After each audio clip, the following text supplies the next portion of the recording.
My name is Michael Tison. I've been making knives now for approximately 10 years.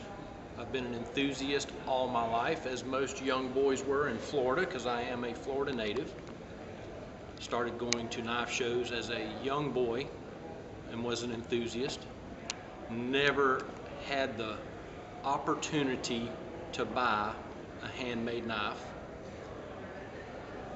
So approximately 10 years ago, a lifetime friend of ours, which is a maker by the name of Bill Simons, offered to help me start making knives, which I did. So Bill Simons is my mentor.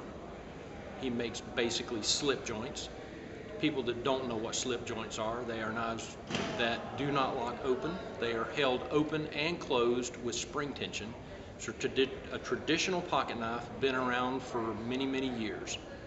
I got into slip joints. There were very few people making slip joints at the time, and there's still not a lot of people making them. And the reason I got into those is because they are a traditional knife. I try to make the knives as good as possible, although there are a lot of makers that make knives that are much better than mine. I try to make knives similar to Tony Bow's, because that is the kind of knife that I enjoy making. Anybody can do it. Doesn't take a lot of equipment. I have a bandsaw. I cut my own blades out. I have a Bader grinder. I grind my own blades. I do my own heat treating. Use different types of handle material, anything from pearls to wood to horn, man-made materials. Make order knives. It's just a passion that it takes very little equipment, a lot of patience, and a lot of time. Anybody that's interested can contact me. I have an email address. You can call me. I'll talk to you, discuss what you want. But remember, I do not make liner locks. I do not make lockbacks. I make slip joints. So if anybody is interested, just give me a call.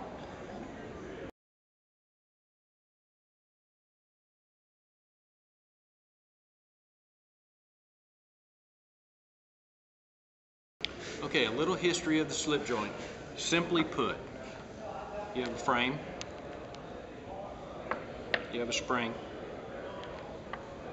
you have a blade. Because of the spring, the way it sits in the frame, as such, this is what keeps the blade open and closed. Here's the closed position roughly. Here's the open position, roughly. I know it's very difficult to see this, but what holds this knife open and closed is this spring right here. The blade actually lifts the spring as it opens and closes, holding it open and closed.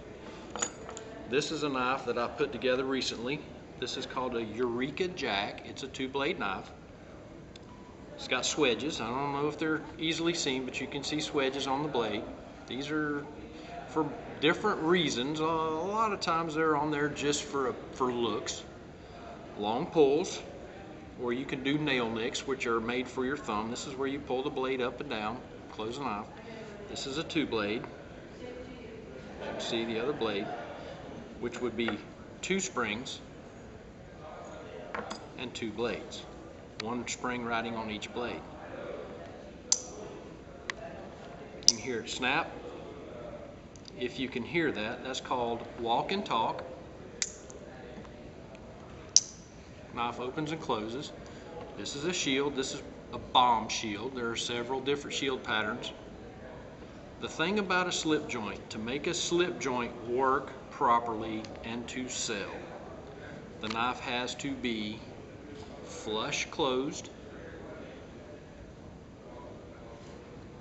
and flush open. Spring and blade, one continuous piece, cannot feel it at all. The blades need to lay in the center of the frame.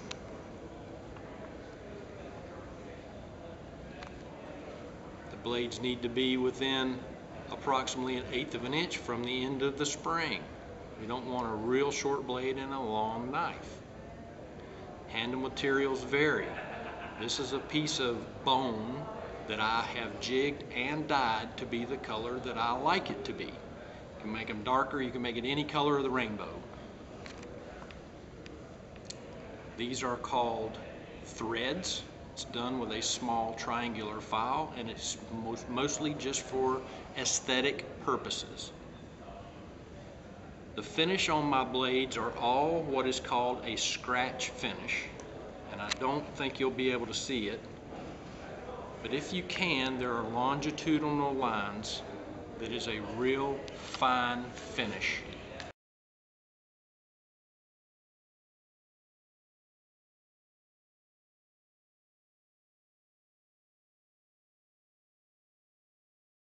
I do not polish my blades.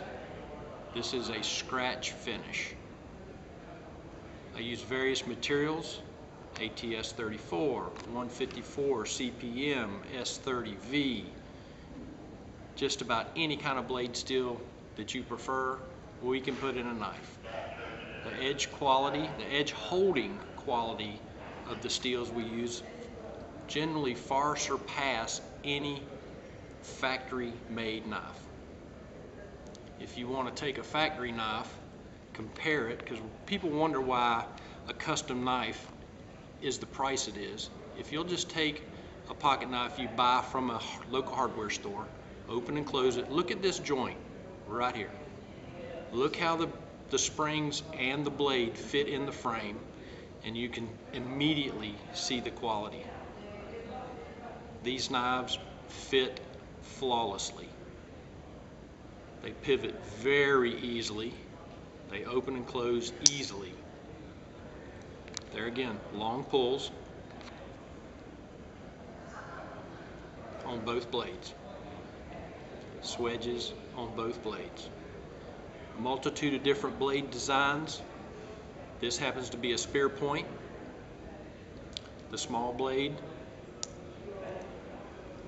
is a pin blade.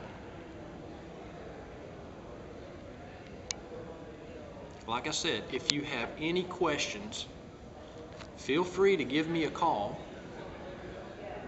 People do not realize how many variables you can put in one simple pocket knife. I can talk to you for hours as to what you want, what kind of shield you want, what color bone you want, blade designs, bolsters, both ends, one end, no bolsters at all, half stops. I can make the blade where it will stop in this position and the spring be flush. As you see, this one's not. It does not have a half stop. An English half stop, the blade would be flush here in the half open position. I make anything from single blade to 5 blades or anything in between.